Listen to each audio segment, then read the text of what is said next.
Hi and welcome back. This is session 2, Business Planning for Success. I'm Tony Hall, founder of Navigator Consulting. This session of the Recruitment Business Accelerator program is very, very important. It's probably the most important part of building a high-performing recruitment business. A plan is the absolute foundation of where you're headed and the actions that you devise to achieve the goals that you put together in your plan keep you accountable and on track to achieve your goals. One of my favorite sayings is, if we fail to plan, we plan to fail. So many companies just drift along fighting fires without focus and wonder why they don't grow. I believe that business planning is one of the key reasons that recruitment companies do stay relatively small, because people don't dream their goals and put a plan in place to achieve that. In the worksheet that you have for this session, you'll be setting goals. You'll be setting your personal goals as well as your business goals. Now, your personal goals are really important because that's what really drives you, and that's what gets you motivated to come to work every day. If you're really clear on what your personal goals are, and they can be financial, they can be relationship-wise, they can be around buying a house or going on a fantastic holiday or supporting your family. There's so many goals that you can have personally, but if you can really tap into your personal goals, you will be having a much better chance of succeeding in your business goals, because you'll know what drives you every day and you'll be motivated to achieve your business goals. You've probably seen this type of goal setting, SMART goals, setting SMART goals. Goals need to be specific. You need to state exactly what you want to accomplish. They need to be measurable. Use smaller mini goals to measure your progress as you go along.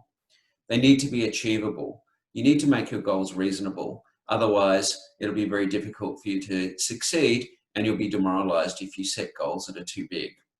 So they need to be realistic. They need to be relevant to your life as well. They need to be relevant to your skills and to where you're headed in the greater part of your business. They also need to be timely. You need to set deadlines, and you need to be held accountable for achieving your goals within certain deadlines. You can set a vision, and that's your ultimate future goal. This is the all-encompassing purpose of what you're trying to achieve. And obviously, it's really important to share that with your team members so they can come along with the journey with you as well. And then you have your mission, and that's how you're going to get there and all the things that go into feeding into achieving that big vision.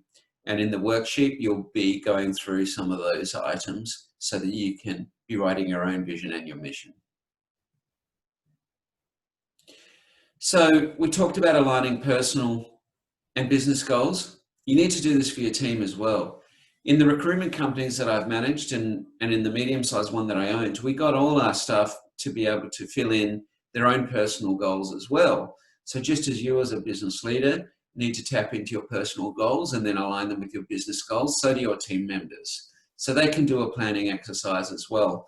And we have a template for you on personal business planning for team members. It's a one page. It's very easy for them to do, but again, it'll focus them on what they're trying to achieve, and then they will be much more motivated to achieve their goals, and they'll be motivated at work, and the level of retention that you have with your team members will be a lot higher because your people are focused and much more likely to achieve their goals.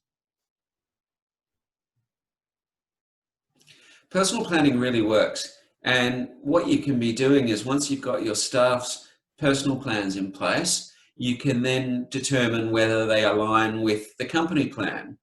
So on a billings personal plan, for example, for your staff member, if each staff member is aiming to bill $300,000, if you've got 10 team members, then that equates to a billing of $3 million, obviously, for the whole company. So you have to work out whether that aligns with what the company billing plan is. And if it doesn't, then either you need to work out how to increase performance of your existing team members, or you need to be employing additional staff to be able to achieve the company plan that you set.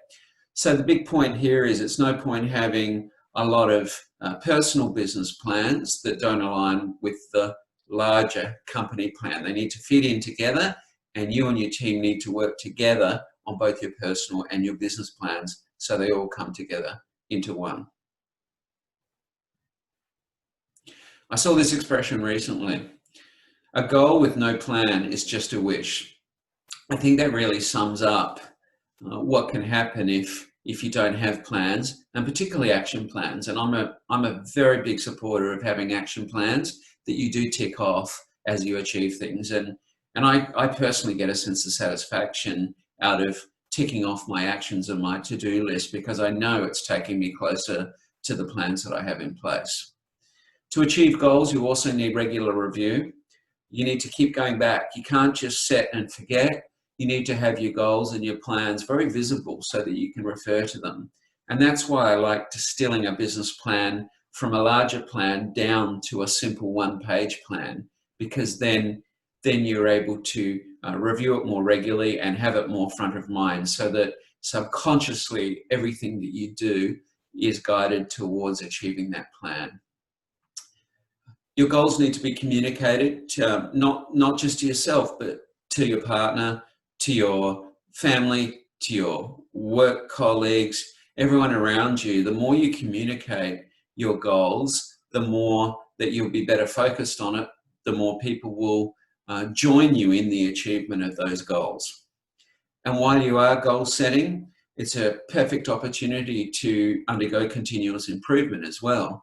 A business needs to be continuously changing and improving if you are to be achieving your goals, because as you move forward, you can't be using the same systems, the same procedures, the same processes as you did before, because then you'll be headed towards the previous goals that you might have had, which are likely to be less than the new goals that you've set for the current period.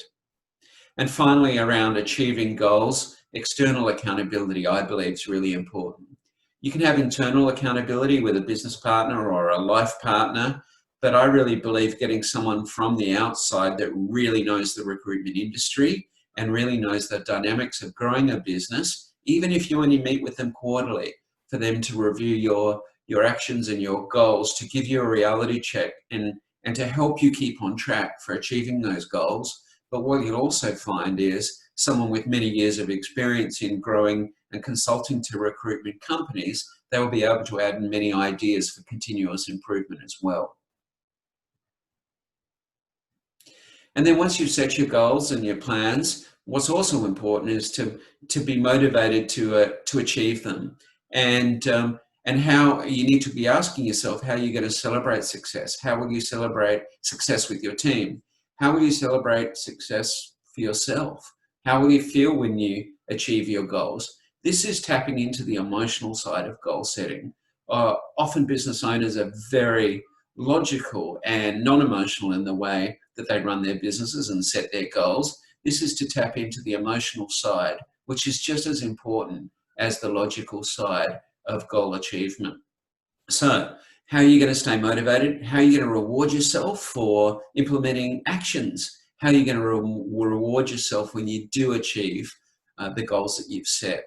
And if you do this, then again, you're going to be motivated, you're going to be excited, and you're not going to get bored and disillusioned with running your business. And as soon as you do get bored and disillusioned with running your business, other people around you will pick up on that really quickly, and it will affect their motivation as well.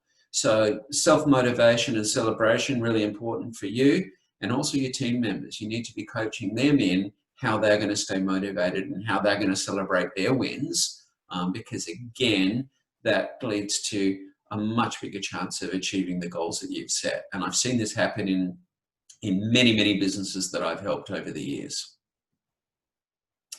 And then finally, what is your higher purpose? What's really, really driving you to achieve? And I wanted to share something very personal about myself and how I stay motivated. Everything I do around business now, it used to be about promotion and status and prestige and having the nicest car, the nicest house. Now, none of that means anything to me. What really means a lot to me is supporting my family. And here's my daughter and my son. Everything I do is inspired by helping to support them as they go through life, as they go through school, and that everything that I do to help them as a good father, to send them on their journey of for success in the world, is what really drives me. It's what gets me out of bed every day. It's what helps me work long hours, and it doesn't even feel like work, because in the back of my mind I know everything I'm doing is to support and help these two here that you can see in the picture. So what about yourself? What will drive your enjoyment and success of growing your recruitment business? This is the big question you need to be answering yourself, and you need to, again, ingrain this into your subconscious. A picture like this, whatever it might be, you need to have front of mind. Even put it up on a wall somewhere. Some people say it's great to put it in next to the bathroom mirror, so when you're cleaning your teeth every morning, you can keep connecting to that picture and really making sure it's imprinted in your subconscious, so that every day you're motivated to achieve success. So that's the introduction to session 2. Please complete your worksheet and document your actions and start implementing your actions, and then you are ready to get started on session 3. Thanks for joining me, and I look forward to seeing you at the next session.